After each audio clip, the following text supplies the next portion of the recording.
Now let's talk about the purpose of the requirements. The purpose of the requirements is to define the scope of what a product must accomplish and what it must avoid. They capture the client's need and provide clarity on the constraints within which the product operates.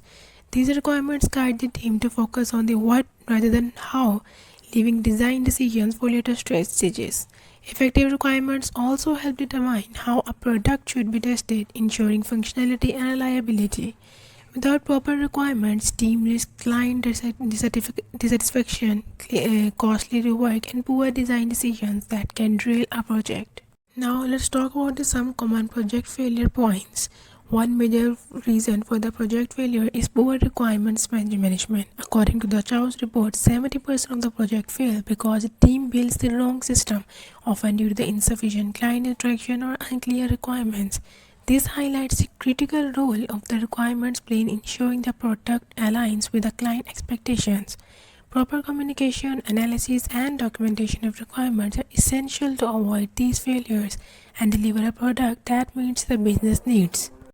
Now, let's talk about the requirements engineering steps. Requirements engineering involves three main steps. First, analysis involves consulting stakeholders to identify the desired functionality of the system. Next, modeling organizes these requirements systematically to create a clear structure. Finally, a definition ensures the requirements are precise and communicated effectively to all the stakeholders. This structured approach helps teams understand client needs, align expectations, and lay a solid foundation for product development. Now let's talk about the difference between the heavyweight and lightweight. In requirements engineering, there are two main approaches that are commonly used. First, the heavyweight approaches gather most of the requirements upfront, emphasizing formal documentation. This method works well for the project with fixed scopes. On the other hand, the lightweight, often used agile methodologies, focus on iterative refinements. Requirements are expanded and adjusted throughout the project with regular client interactions. Both methods aim to ensure the product meets client needs but differ in their flexibility and execution. Now let's talk about the types of the requirements. There are three main types: the functional requirements, non-functional, and the constraints.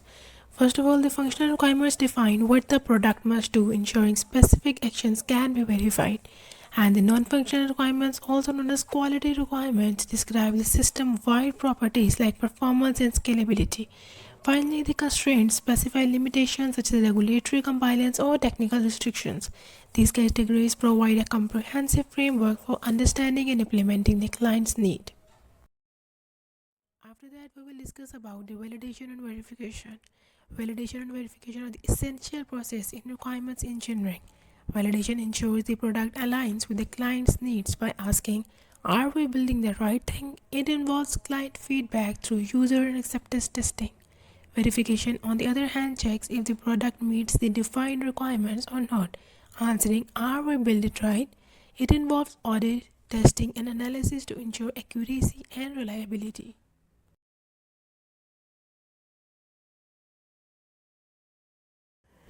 After the validation and verification, now we talk about the tracking and tracing.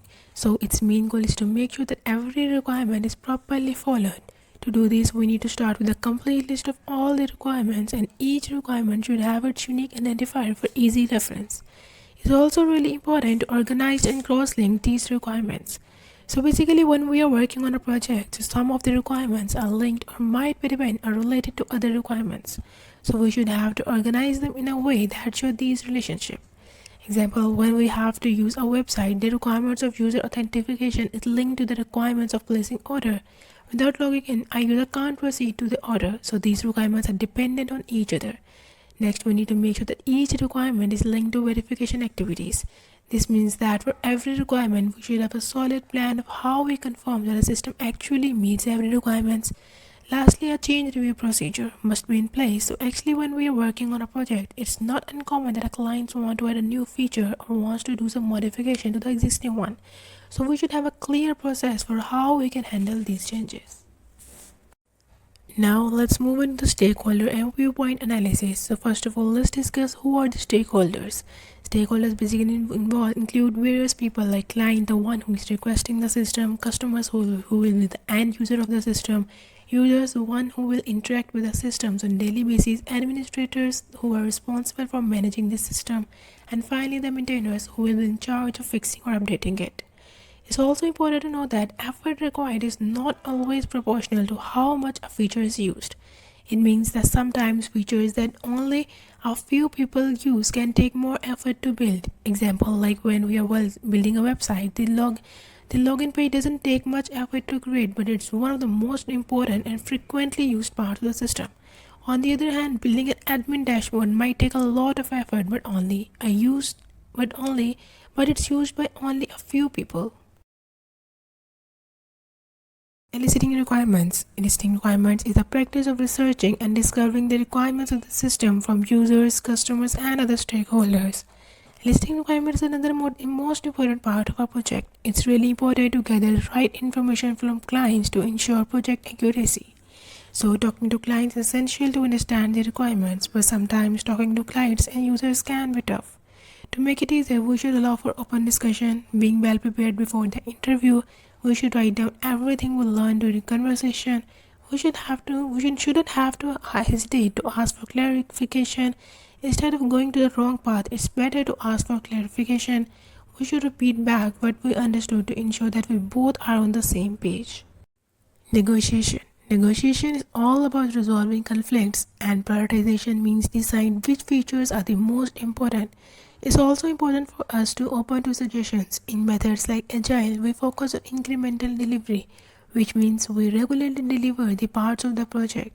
This method helps us to decide what to focus on next by using the feedback we receive from the client. Thank you for watching, and I hope this helps you in your software development journey.